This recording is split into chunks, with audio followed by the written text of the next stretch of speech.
শেখ হাসিনার পদত্যাগ, পিছিয়ে গেল এ দলের পাকিস্তান সফর, ক্রিয়া প্রতিবেদন থাকছে। শেখ হাসিনার পদত্যাগের পর দেশে ক্রিকেট সঙ্গে ঘুরছে নানা প্রশ্ন আর কৌতূহল। জাতীয় দলের সাবেক অধিনায়ক মাশরাফি বিন মুর্তজা ও অলরাউন্ডার সাকিব আল হাসান আওয়ামী লীগের রাজনীতিতে সংসদ সদস্য হয়েছেন। তাদের অবস্থা এখন কি হবে? কৌতূহলে আছে বিবিসি সভাপতি পদে থাকা যুব ক্রীড়ামন্ত্রী নাজমুল হাসান সহ ক্রিকেটের আওয়ামী লীগদের অন্যদেরও নিয়ে।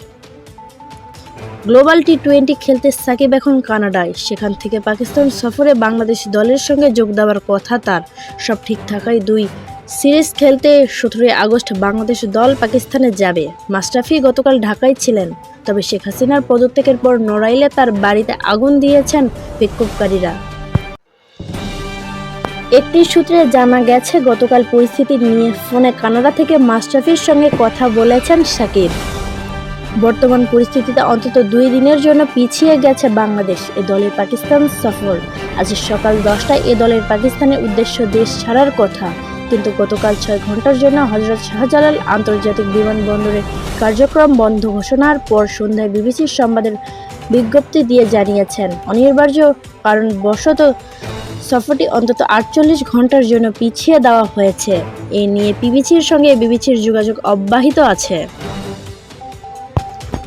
শুধু এ দলের সফরই নয়, পরবর্তী পরিস্থিতিতে সবকিছু নিয়েই অনিশ্চিত সময় পার করতে শুরু করেছেন বাংলাদেশ ক্রিকেট। সভাপতি নাজমুল হাসান ছাড়াও বিবিসি পরিচালনা পদে আছে আওয়ামী লীগের আরও সাবেক বর্তমান সংসদ সদস্য এবং আওয়ামী লীগ ব্যক্তিরা। বর্তমান পরিস্থিতিতে বিবিসি নির্বাচনের বিষয়ে তারা কতটা ভূমিকা রাখতে পারেন, সেটিও একটি প্রশ্ন। পাকিস্তান সফরে 2-4 দিন ম্যাচের পাশাপাশি 3টি 50 ওভারের ম্যাচ খেলার কথা এ দলের। সিরিজটি মূলত বাংলাদেশ-পাকিস্তান টেস্ট সিরিজ পর্যন্ত লক্ষ্যে আয়োজিত করা। সব ঠিক থাকলে 21 আগস্ট সিরিজের প্রথম টেস্ট শুরু হবে।